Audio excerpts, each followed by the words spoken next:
사도행전 27장 38절에서 28장 2절까지 말씀입니다. 오늘 본문 말씀은 풍랑을 만나서 모두가 힘든 사투를 벌인 후에 짐들을 더 버려야 하는 상황에 이들이 이제 남은 음식을 배불리 먹고 나머지 음식들을 다 버리는 장면이 나옵니다. 그것이 오늘 본문 시작인 38절이죠. 배부르게 먹고 밀을 바다에 버려 배를 가볍게 하였더니, 이제 열심히 이제 배부르게 먹은 다음에 이 짐들을 다 가져갈 수가 없는 거예요. 이제 이걸 버려요. 그 다음에 29절에 보니까 날이 새매 어느 땅인지 알지 못하나 경사진 해안으로 된 항만이 눈에 띄거늘, 그렇게 배를 불린 다음에 짐들을 버리고 나서 보니 이제 항만이 보이는 거예요. 그래서 어떻게 하냐면 이 닻을 끊어내고 돛을 올려 바람으로 해안으로 갑니다. 그게 40절입니다. 닻을 끊고 바다에 버리는 동시에 키를 풀어 늦추고 돛을 달아서 바람에 맞춰 해안을 향하여 들어가다가, 그러니까 지금 짐은 줄였고 이제 돛을 올려서 그 바람으로 눈에 보이는 그 항만을 향해 해안으로 이제 가게 되는 거죠. 그런데 문제가 생긴 것이, 그렇게 가다가 두 물이 합쳐지는 그 자리에 41절에 보면요, 두 물이 흐르는 곳에 배가 걸리게 돼요. 그러니까 아마 여기에는 이제 다른 번역본을 보면 모래톱에 걸렸다라고 되어 있는데, 그 이제 바닥이 낮아지니까 배가 거기 탁 걸린 거예요, 모래에. 그렇게 걸린 다음에 뒤에는 파도가 계속 치니 배가 자꾸 파손이 돼요. 그래서 이들이 이렇게 있다가는 큰일 나겠다, 이러다가 다 죽겠다라는 생각이 들고, 동시에 지금 해안이 눈앞에 있으니까 군인들의 생각에 죄수들이 헤엄쳐서 도망가면 어떡하지, 이런 생각이 들었던 거예요. 그래서 42절에 보니까 군인들은 죄수가 헤엄쳐서 도망할까 하여 그들을 죽이는 것이 좋다라고 판단을 합니다. 왜 이런 판단을 하냐면, 죄수들을 호송하는 군인들은 당시에 죄수가 도망가게 되면 자신들의 목숨으로 값을 치러야 하는 경우들이 일어났기 때문에 이걸 잘못되는 것보다는 차라리 위기 상황에 저들을 죽이는 것이 낫겠다라고 생각을 한 것입니다. 그런데 백부장은 바울을 구원해 주고 싶었습니다. 살려서 가이사 앞에 데려가고 싶었어요. 그래서 43절에 보니까 백부장이 바울을 구원하려 하여 그들의 뜻을 막고 그들이 이 죄수들을 죽여야 된다라고 하는 그 뜻을 막은 거예요. 그렇게 막은 이유는 바울을 살리기 위해서죠. 왜냐하면 바울도 죄수니까 몇몇 사람은 살리고 몇몇은 죽일 수는 없잖아요. 그래서 바울을 살리기 위해 모두를 지금 살리는 장면이 오늘 본문에 나옵니다. 우리가 계속해서 이 풍랑을 만난 이 배를 생각해 볼 때, 하나님께서 바울을 로마로 이끌어 가기 위해서 이들이 하나님의 뜻이 아닌 선택을 했음에도 그들을 이끌고 살리고 구원하여 이끌고 감을 보았습니다. 오늘 본문에도 마찬가지예요. 결국은 바울이라고 하는 인물 때문에 나머지 죄수들이 다 살게 되는 것입니다. 성경을 보면 늘 깨닫는 것이 있어요. 하나님의 사람들 때문에 그 주변이 사는 거예요. 성경을 보면 믿음의 사람들 때문에 항상 주변이 살게 된다라고 말하고 있어요. 예수를 믿는 사람 때문에, 하나님의 백성들 때문에 그들이 다 살게 되고 그들이 다 힘을 얻게 되고 그들이 다 도움을 받게 되는 이야기가 성경에 늘 나와요. 그래서 아브라함을 부르실 때 그를 복의 근원으로 부르셨다라고 하는 것, 결국은 그것이 이어져 예수 그리스도로 말미암아 모두가 살게 되는 일인데요. 결국 그 예수님을 믿는 우리들을 통하여 또 모두가 살게 되는 일이 일어나야 되는 거예요.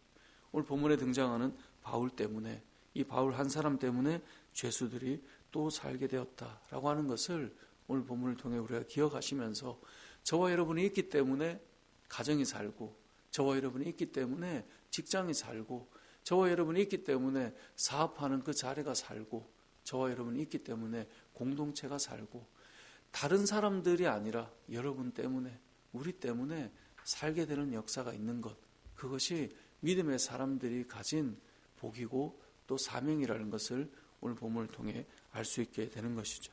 자, 그래서 이 바울 때문에 이들을 다 살리게 됩니다. 43절, 백부장이 바울을 구원하려 하여 그들의 뜻을 막고, 그래서 어떻게 하냐면 헤엄칠 줄 아는 사람을 먼저 물에 뛰어내려서 먼저 육지에 나가게 합니다. 상당히 위험해요. 나가서 도망갈 수도 있는데 이렇게 허락을 해줍니다. 백부장이, 이 지휘관이 군인인데 이렇게 허락하는 거예요. 자, 이들이 나간 다음에 두 번째는 44절에 나머지 사람들, 헤엄을 못 치는 사람은 늘 조각 또는 배 물건에 의지해서 나가게 하는 겁니다. 그렇게 해서 나갈 때 먼저 헤엄쳐 간 사람들이 이들을 도와줘서 다 이렇게 무추로 나가게 만들어주는 겁니다. 자, 그렇게 해서 28장에 가보면 그렇게 섬에 도착해 보니까 그 섬이 멜리데 섬이었고, 그리고 2절에 보니까 그들이 얼마나 춥고 힘들었겠어요. 근데 2절에 비가 오고 날이 참해 원주민들이 우리에게 특별한 농정을 하여 불을 피워 우리를 다 영접하더라. 이렇게 해서 바다를 헤엄을 쳐서 결국 무추로 나갔는데요. 놀랍게도 하나님께서는 그들을 보던 원주민들을 준비하셔서 불을 피워서 그들을 다 영접해줘요. 오늘 본문에 보면 바울을 통하여서 이들이 살아났어요. 바울은 살리는 사람이죠. 오늘 본문에 보면 원주민이 또 등장하는데요. 원주민은 불을 피워서 이들을 맞이하고 따뜻하게 해주는 사람들을 이들은 만났다라고 성경은 이야기하고 있습니다. 세상을 살다 보면 이런 사람들을 만나게 됩니다. 우리가 춥고 힘들 때 따뜻하게 영접해 주는 사람들.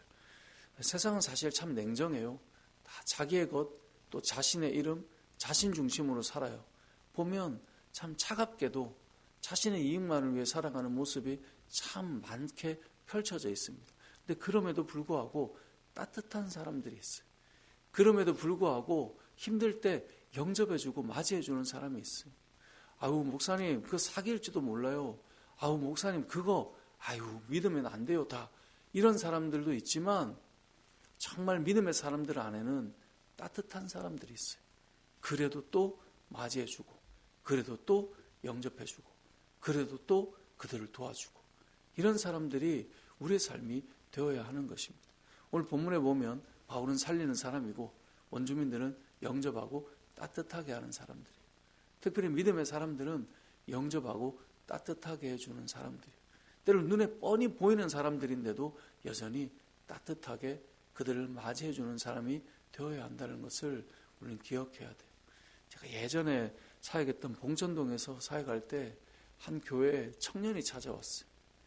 그 청년이 찾아와서 젊은데 뭔가 일을 하면 좋겠는데, 저도 그때는 한참 어릴 때지만 30대 초반이었으니까요.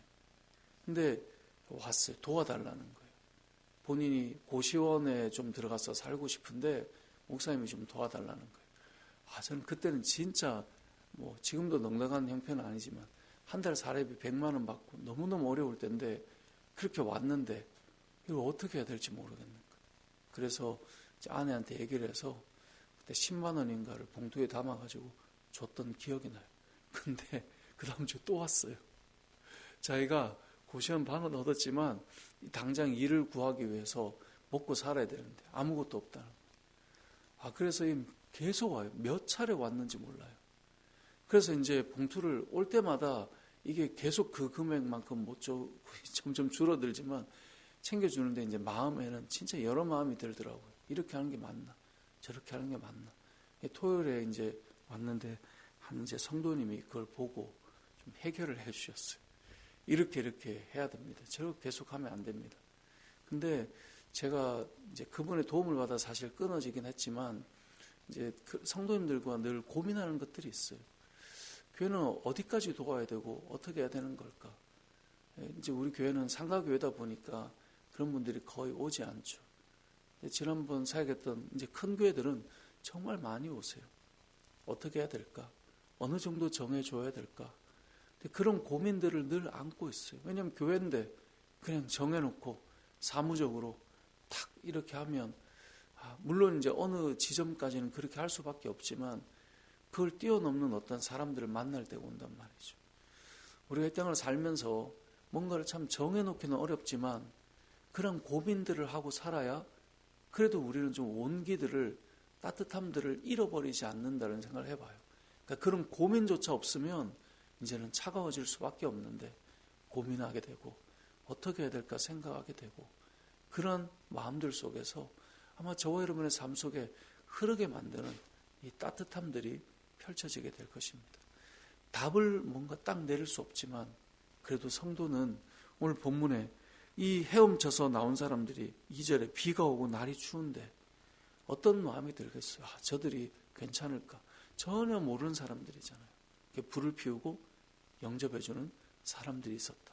이것은 참 귀한 모습이죠. 말씀을 정리해 보겠습니다. 오늘 본문에는 바울은 살리는 사람으로 또 등장해요. 원주민들은 따뜻하게 불을 지피고 영접하는 사람으로 등장해요. 누군가 왔을 때 우리가 불을 지피고 따뜻하게 해주는 사람이 될 수 있도록 기도했으면 좋겠고요. 또 여러분이 있기 때문에 거기가 무너지지 않고 살아날 수 있게 된다라고 하는 것, 이것이 바울의 이야기일 뿐만 아니라 저의 이야기고 여러분의 이야기고 우리의 이야기가 되고 우리 교회의 이야기가 되어서 우리 은혜울림교회가 생명을 살리는 교회, 또 이곳을 살리는 교회, 또 따뜻하게 맞이할 수 있는 교회, 그렇게 잘 서서 하나님께서 만나게 하시는 사람에게는 적어도 우리가 따뜻하게 불을 지펴주는, 영접하는 그런 사람으로, 그런 공동체를 세워져가는 은혜가 있으시길 주님의 이름으로 축복합니다. 아멘.